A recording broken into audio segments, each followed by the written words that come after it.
Қарақалпақ халық ертеклері. Хилекер қораз.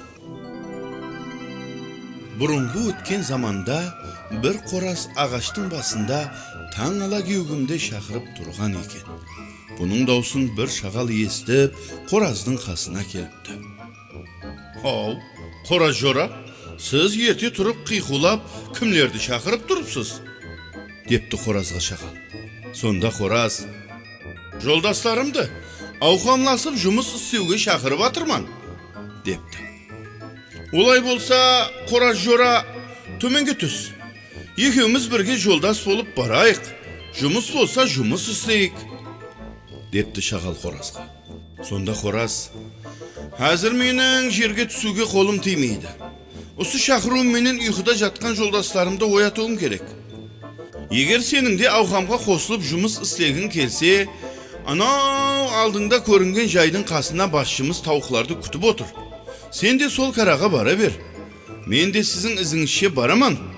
Шағал қораздың сілтеуіне қуанып, көп тауықтың үстінен шығатын болдым деген үмітпенен қораздың сілтеген жеріне барады. Шағал тауықлардың қасында шоңқайып отырған бір тазы итті көріп, бірден тапырақлап қашыпты. Шағалдың қашып бара тұрғанын көрген тазы ит бас салып қуып шағалды тұтып алыпты. Сонда шағал тазыға: бір ауыз сізге айтатұғын арзым бар, деп жалыныпты. Арзым болса айт, тез айт, депті тазы шағалды жаздырып. Мені мына қоңсыңыздың қоразы кеше ауқамласып жұмыс істеуге шақырып еді. Қоразға хабарлассам, сен көп кешіп қалыпсың, басшымызға тезірек жет деді. Соның менен асығып кетірғаным еді. Иманлы болғайсыз, мені жіберіңіз, деп жалыныпты. Сонда тазы шағалға: сізді жіберген қоразға рахмет. Менің төсегімнің тозып жүргенін біліп, сізді бізге жіберген екен. Сол тауықларды бәрha қорғап жүруші басшысы біз боламыз,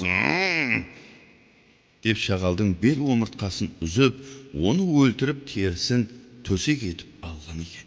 Хилекер қоразға һәм тазыға тауықлардың бәрі де рахмет айтты.